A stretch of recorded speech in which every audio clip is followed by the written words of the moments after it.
Hello everyone, welcome back to another episode from TCG353. My name is Jamie. Today we are playing the god Usopp. Has gotten really cool cards from OP16 as a buff. A huge draw engine included in this deck, so if you like it, please leave a like. If you want to subscribe, I would appreciate it. And without further ado, let's talk about the matchup now. First game we're playing against Purple Yellow Rosinante. We search out Rebecca. And with Rebecca we get a Viola. We use Viola to search out a Monkey D. Luffy. Usopp is a deck that prefers to go second. So we have the second curve here, and our curve is looking very strong in hand at the moment. Now that we've gotten the Dressrosa event, we have the option of either playing out the Cav raw, or we can swing into their leader, deny them the free block, and then use the Usopp. This Usopp is a new OP16 card. The effect is on KO, you may rest a leader or a stage, and if you do so, you can bounce a cost 5 back to the opponent's hand. Now, the effect of Purple Yellow Rosinante is to actually be able to survive, or rather, they protect their laws from being KO'd. So you can bounce them back to hand and they can't activate the effect. So it is a very strong deck against Purple Yellow Rosinante. For that reason alone. You also have Kairos, who bounces back to hand as well. The 4-cost Zoro comes off less. So you see that effect going off there now. We rest the stage and bounce their card back to hand. Our opponent could have sequenced better and swung with the law first, and in that way they would have got a card out of our hand. We swing 6 again with our leader, and they give us a Mamaragan. We swing 6 with the Cav as a character rush, just so we can get to draw 2 trash 1, and they give us another Mamaragan, and we will attach it down to a Rebecca. So the Rebecca having a blocker means we can protect Cavendish quite effectively, depending on how they want to go into us this turn. If they do have a Sakazuki in hand, and they're able to minus the Cavendish down by 6,000 power, we will just let it go immediately, even if it is just the Rosinante that swings into it. So here we really do want to get the draw off the leader ability, but we're not crazy either, and we choose to keep the blocker up rather than doing anything else.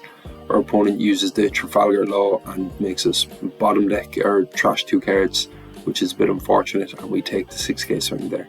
However, our curve right now is actually very, very strong. The options we have here, for example, because we have a Luffy that can rush and make them trash a card, we also have the Zoro that can KO a law. So we'll KO the law, and if they choose to use leader ability, then the Zoro has just gotten a lot of value, because it has made them take a card from life. We'll use the Luffy ability to swing into their law and bottom deck 3 cards, so they trash a card from hand. And they either give us 2k counter here, or they will give us a life.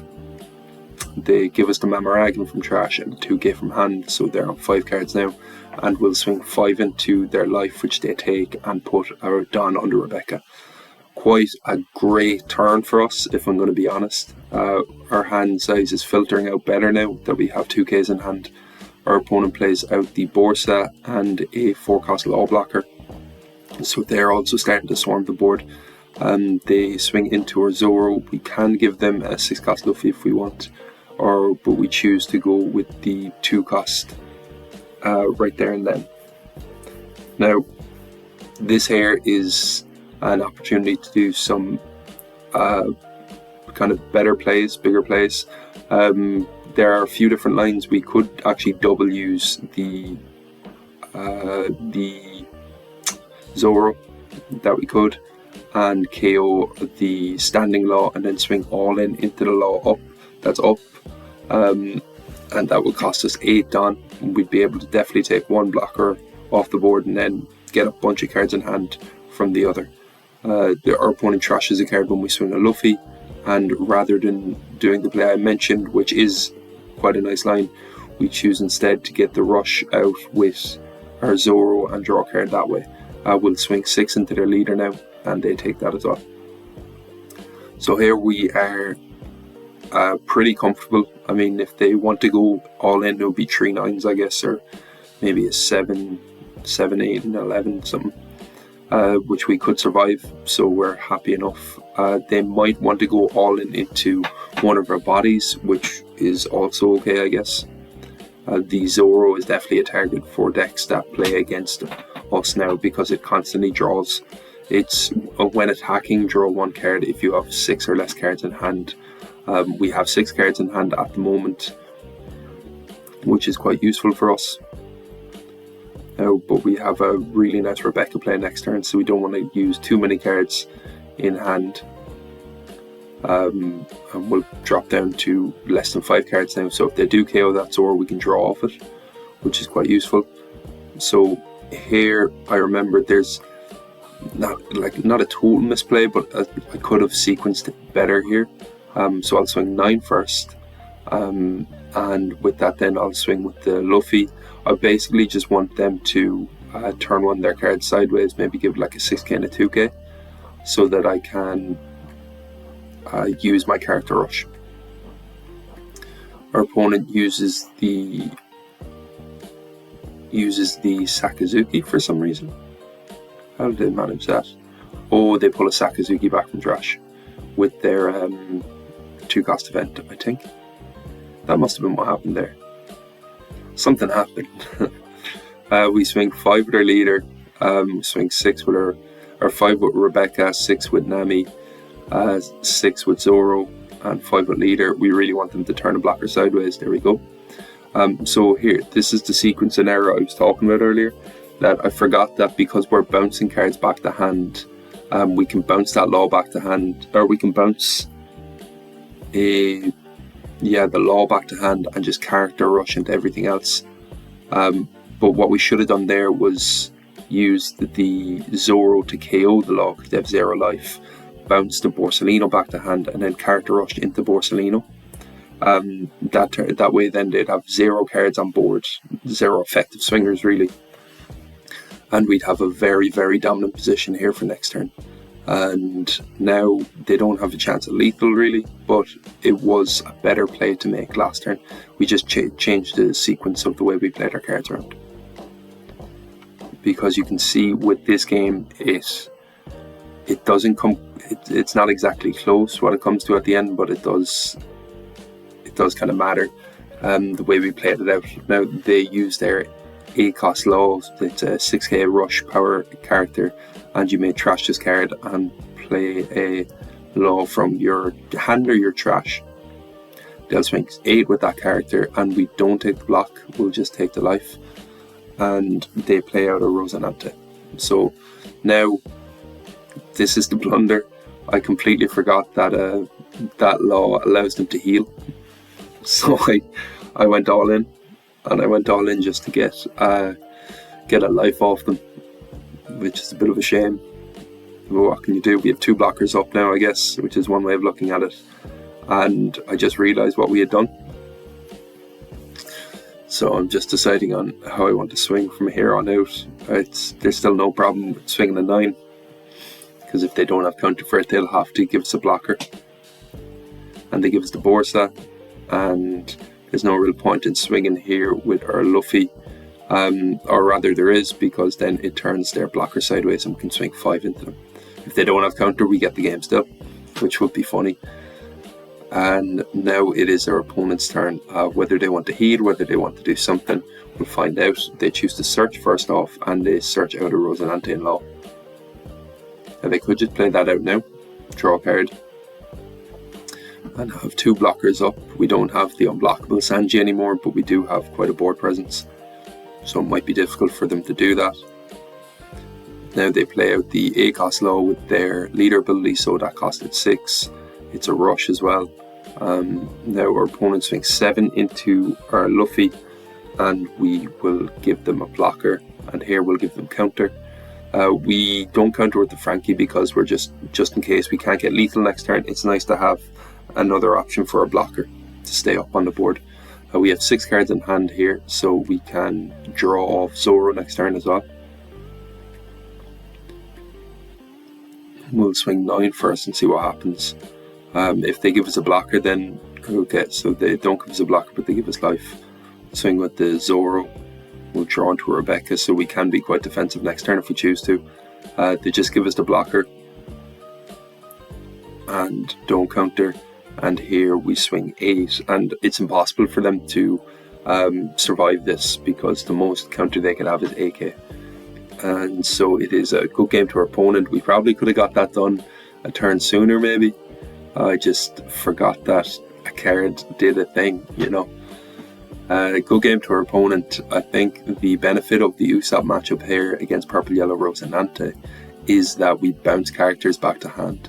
We don't KO all that much, except for with the Zoro. Now we're going to go into a Black Yellow Teach game.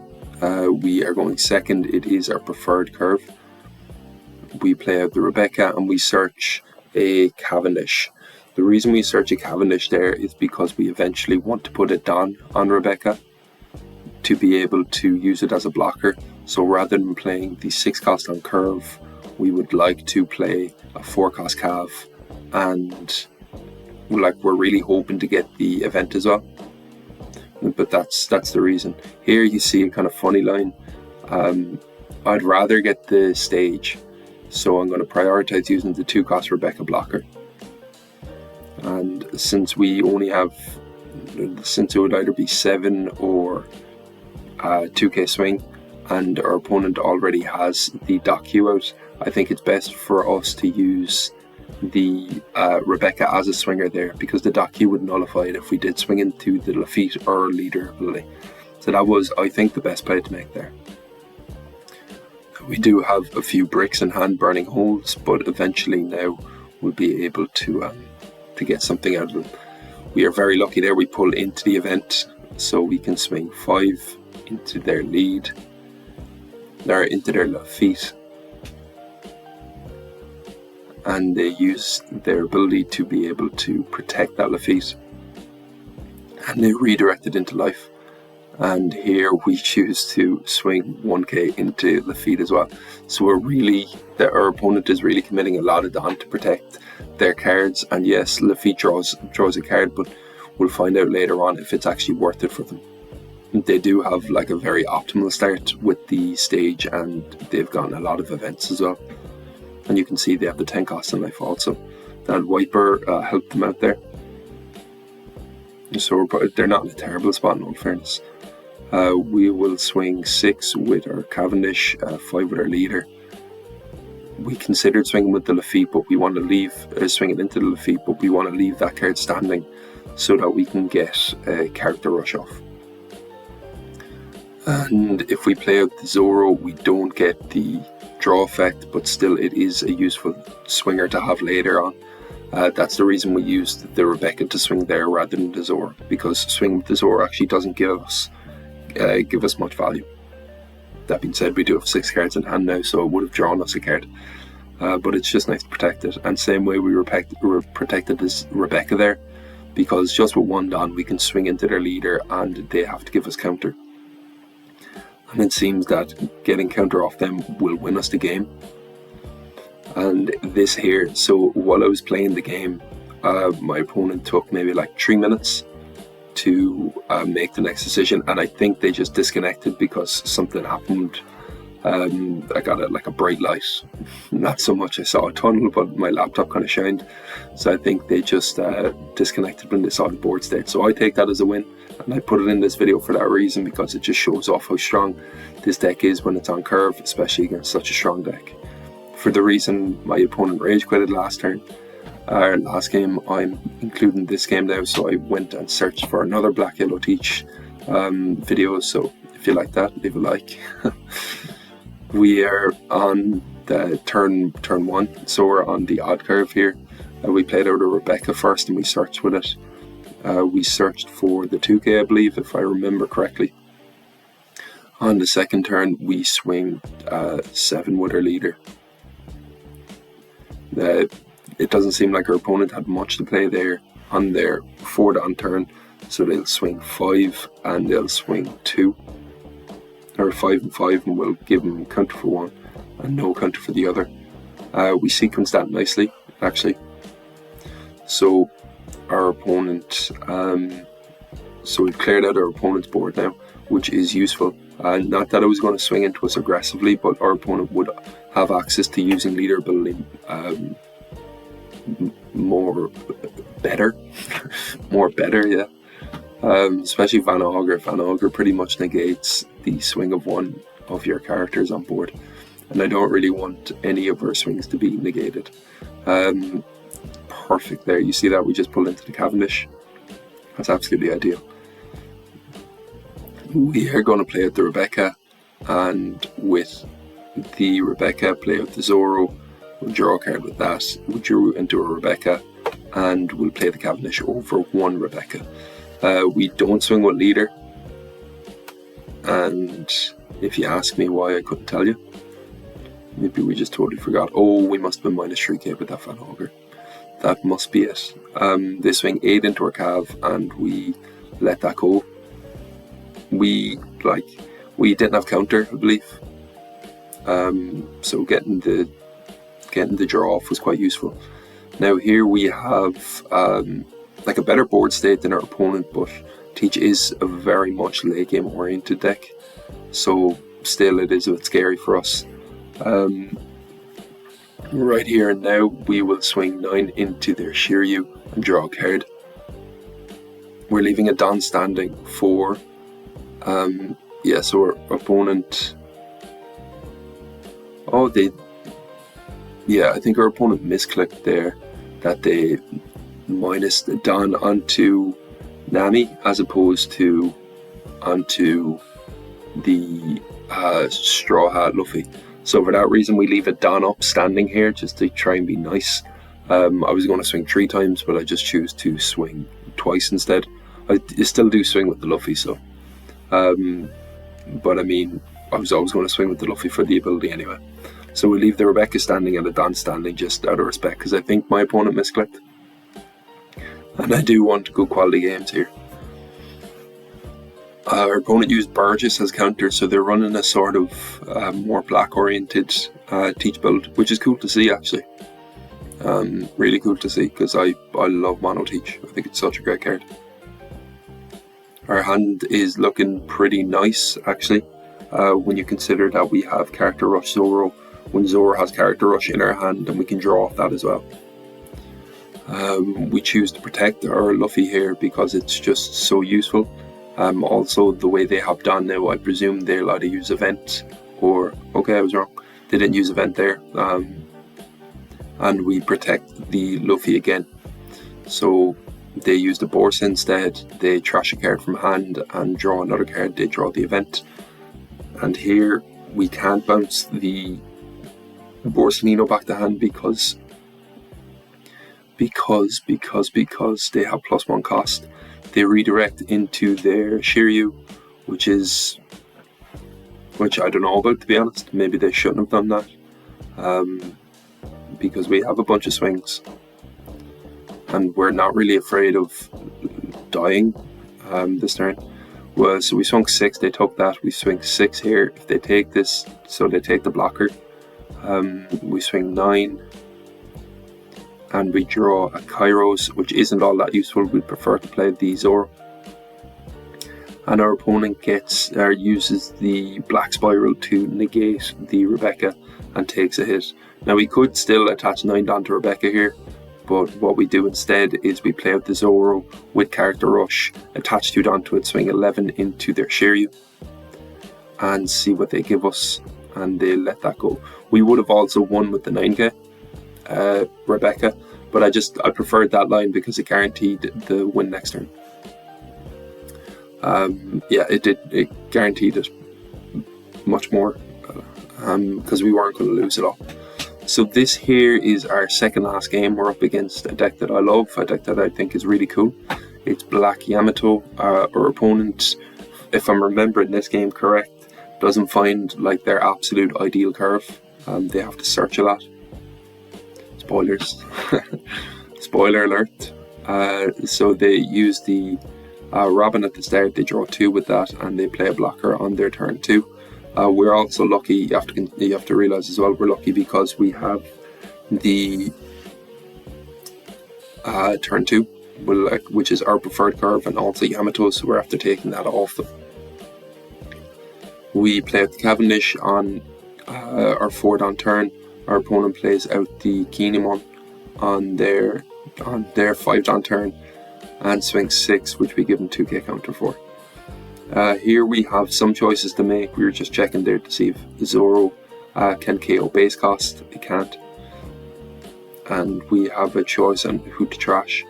We choose to trash the Usopp because I don't think Yamato runs any cards worth bottom decking like like any other deck really. Like this Kinemon would be a target but at +3. If they use Ace, then yeah, Ace would actually be a good target, but we haven't seen it yet, so we probably won't see it.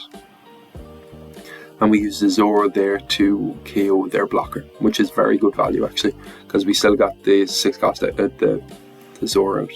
We put a Don on our Rebecca to set it up as a blocker for next turn also.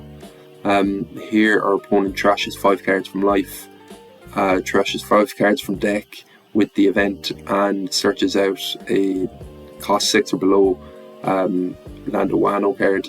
They pull out the Kinemon, which I'd presume is they were hoping to find a Yamato there, but they just didn't trash from the top 5 and they didn't have one in hand anyway. But with the Kinemon they search out the Yamato, which is kind of funny. So we're going to trash the 7 cost Zoro here. The reason for us doing that is because we want to play it from trash with the 8 cost Robin, or with the 8 cost Nami.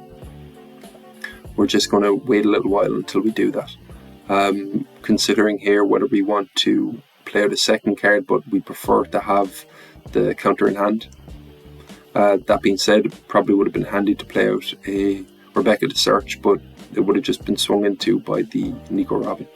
We'll swing 8 into their Kinemon, and they have to trash a card from hand because of the Luffy effect, and also they would have to give us two cards to protect that, so they just let it go. We see here our opponent uses the 2/2Ks that allow you to spawn a Momonosuke from hand or from trash.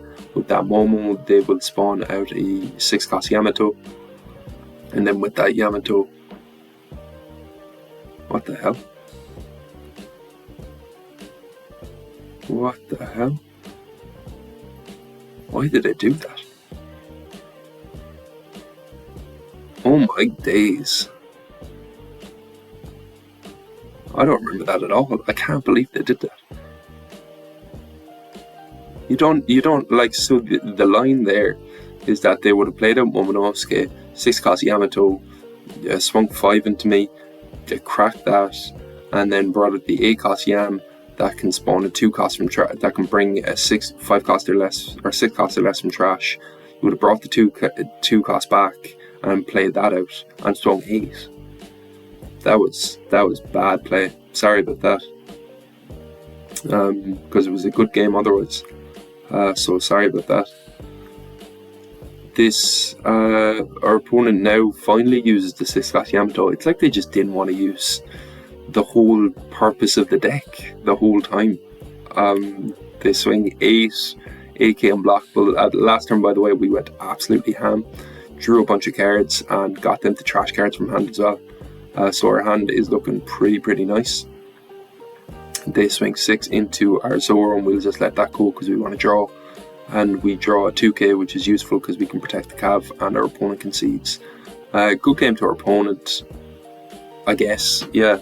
But that was a crazy play there towards the end. I even missed a turn of commentary because I was so perplexed. But I do see that the 8 cost Nami made an appearance, so the Cavendish trashing a Zoro and the Nami being able to play it out from trash as a rush card is really strong in this deck, and it's a cool loop that you will actually see quite consistently. We are going up against what some consider the best deck in format in OP16. It is a lot of fun. It's Guffy. I'm not too sure. I've seen it in the video and I think it's being workshopped as a term. This is me going second, so we're on evens. Our opponent is on odd. They've played out a Searcher and 2 Bond Clays, so we're expecting a lot of swings into us next turn, which is a shame because we only have 1k counters in hand. We do have a blocker, however, but still more 1k counters. We have 4k counter, but it's all 1ks. Our opponent plays out a 4 cost, who is that guy? Crocodile, and bounces the bond play back to hand and plays out a Galdino to rest my blocker. And we'll give them a 1k counter and a 1k counter. Thankfully, they didn't get any 6s off until now, so they got 2 swings there, which is good for them, bad for us. But we did get a beautiful card there with the Corrida Coliseum. So now we can character rush and draw 2, trash 1. They do give us counter, which is a bit of a shame. So we do have an option here, right, of using the 3 cost chopper to KO the who is that guy? The Luffy, and then rush into the bond play with 4k counter or 4k and draw 2, trash 2. However, just having a Cavendish on board is more valuable, and we could get that play off, so we did. That's the reason for that. I do believe in that 3 cost chopper in the deck because it's strong and it allows you to filter out bricks on this deck. When it's not running so hot, it can be bricky. We have 6 cards in hand, so still waiting on trying to get that 5 card. They didn't swing anything there. I think they want to keep it up for the event possibly. So we'll draw 2, trash 1, and we have a really nice Rebecca play to make. So we're happy about that. We'll swing again, swing 6. Our opponent blocks and gives us 1k for the last swing. We'll see what they do here. We choose to trash the Rebecca, which once I did this, I was kind of regretting it, because I think the Rebecca, given the state of our hand at the moment, is going to be very, very useful. We nearly misclicked there and play out the Kairos. Good thing we didn't. So we play out the Rebecca. Rebecca plays out Kairos, and we play out the Zoro over the Rebecca. It doesn't matter the sequence of our swings. We'll bounce the buggy back to hand, and we'll KO the Crocodile. And the Crocodile that they've turned sideways, we can character rush into it for 9k. And now when I did this, I was thinking I should have just swung say a 10 into it to get more cards out of hand, or to try and guarantee it coming off the board, but they didn't actually protect it, so we're happy with that. And we'll swing 6 into their life, and they give us a block and 1k. Now you could have argued there that it would have been smarter to use the Rebecca first, so that I could have bounced the buggy back to hand immediately, and then so that the Prisoner of Impel Down wouldn't have had any blocker. But I think we swung with a card, or we wanted to draw with our Cavendishes first. That's the reason. Our opponent swings 6 into us. We'll give them 2k because we've been filtering our hands so much. We actually have very strong defensive hand, so we're happy to defend. Because we're going to be drawing 4 and trashing 2 every single turn, as long as we can keep these Cavendishes up. Opponent swings 5 into us. We are incentivized to give them 1k counter, not to protect their life, but because we want a straw hat in trash. And see here, we actually had a really nice Rebecca play again. We could have Rebecca'd into the Luffy and the Cav.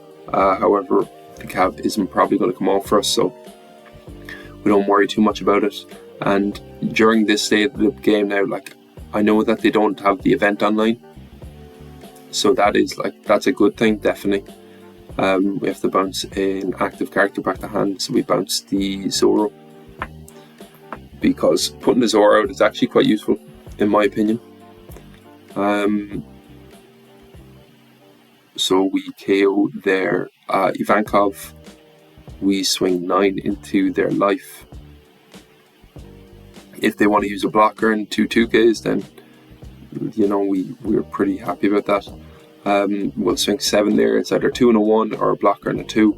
They give us the chunk blocker that they have on the side. We'll play the Rebecca over the Zoro and search.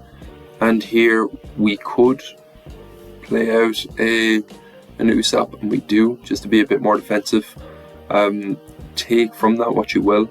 I'm just pretty adamant on not losing next turn, because I know this deck that we're playing up against has a lot of rest options, and you see one here with the Galdino. and they also have the Robin that can rest characters as well. And so here our opponent is just looking for more rest options, I guess, to close out the game. But it is looking quite unlikely for them, because we do have character rush to be able to kind of like take down their board if we choose to do that next turn. We also have 2 blockers on board to protect their life, and we have a bunch of counter as well. That A cost Nami in hand is really strong, because it also allows us to get a rush into their life and get some unexpected lethal. So like what we swing next turn is probably like a 6. We'd swing 9 first, or we'd swing 6 first, to just see how that goes down. And then our opponent, whatever they do, we draw 2 trash 1, and we can decide how we want to play out the rest of the turn then that way. And then a 9, and then we could have spread out their dawn differently there, but it doesn't come to that. Our opponent concedes. They don't have much counter at all. They have the event and 2 1Ks, but they don't have any. They only have 1 blocker, and yeah, it's just not enough for them. We did have the Zoro in hand there, but that wouldn't have helped all that much to remove their blockers. So good game to our opponent. Good game to all my opponents in this video. I hope you enjoyed it. I really do believe in this Blue Black Usopp deck. It's way better now than it was in OP15. And OP15 gave it a lot of buffs as well. I just think that 8 cost Nami combined with the 7 cost Zoro is really strong.